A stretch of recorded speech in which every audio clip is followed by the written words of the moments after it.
نبی پاک صلی اللہ تعالی علیہ وسلم نے یوں بیٹھے بیٹھے ایک دن صحابہ سے فرمایا یار روز نہ بیٹھے رہا کرو، وقفے سے ملا کرو۔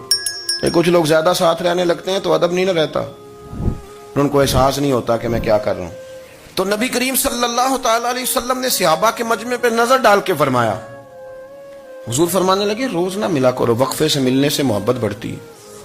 حضرت صدیق اکبر بھی مجمع میں بیٹھے تھے، وہ بھی 3 نمازوں میں نہ آئے تو پیچھے ہی نماز پڑھ کے چلے گئے۔ ایک روایت ہے عصر مغرب عشاء، اور دوسری جگہ لکھا کہ نہیں ظہر عصر مغرب تھی، پیچھے نماز پڑھی چلے گئے، پھر عصر پڑھی چلے گئے، پھر مغرب پڑھی، اور حضور نے زور کے بعد حضرت انس بن مالک سے پوچھا ابو بکر نہیں آئے؟ پھر عصر کے بعد پوچھا ابو بکر نہیں آئے؟ پھر مغرب کے بعد پوچھا ابو بکر نہیں آئے؟ تو حضرت انس بن مالک کہتے ہیں میں بھی حیران تھا کہ وہ نماز تو پڑھ کے گئے ہیں، اور حضور کا طریقہ تھا کہ سلام پھیر کے پیچھے دیکھتے تھے، تو حضور نے دیکھ لیا، پھر بھی 3 دفعہ پوچھا کہ وہ آئے نہیں؟ سمجھے میری بات کو؟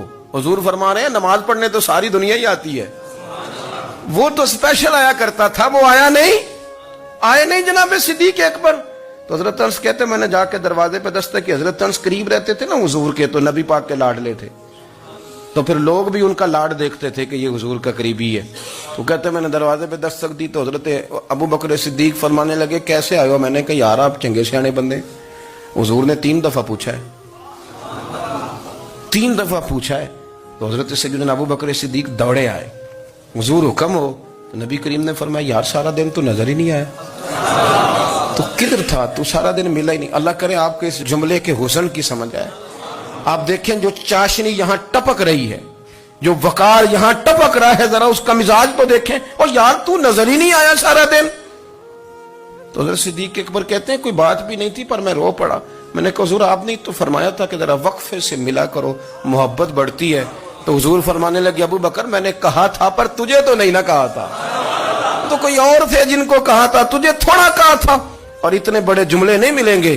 رسول کریم فرمانے لگے تو یہیں رہا کر، تو رہتا ہے تو میرا دل لگا رہتا ہے، یہیں رہا کر، میرے پاس رہا، تو نہ جایا کر یار، تو ادھر ہی رہا۔ او پانی پر نہ سہیلیاں رنگا رنگ کڑے، او سجنوں اسی تے پریا اس دا جانیے جس دا توڑ چڑھے۔ آپ ذرا اس لطف کو آپ دیکھیں، اس ذائقے کو۔ میرا دل کرتا ہے کہ میں یہ حدیث نہ لوگوں کی روحوں تک اتار دوں۔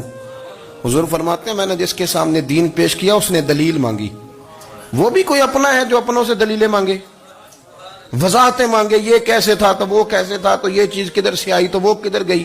آپ اپنوں سے دلیلیں مانگ رہے ہیں، آپ اپنوں سے اپنوں کو کٹوروں میں کھڑا کیا۔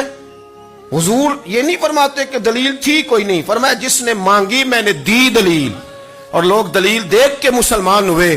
حضور فرماتے ہیں لوگوں سنو یہ میرا ابو بکر ہے، میں نے اسے کہا کلمہ پڑھ لے، اس نے دلیل ہی کوئی نہیں مانگی، فوراً ہی کلمہ پڑھ کے مسلمان۔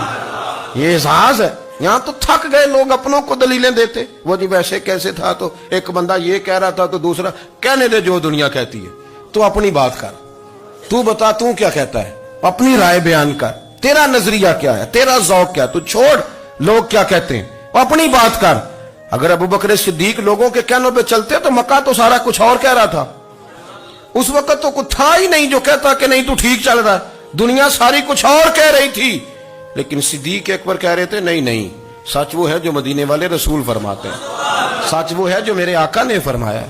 اپنی زندگی میں انہوں نے بتایا لوگوں کو کہ دین کا مزہ لینا ہے تو پھر ذرا غلامی کر کے آتا ہے، پھر ذرا پورا پیار کر کے آتا ہے، پھر پوری محبت دے کے پھر غلامی کا مزہ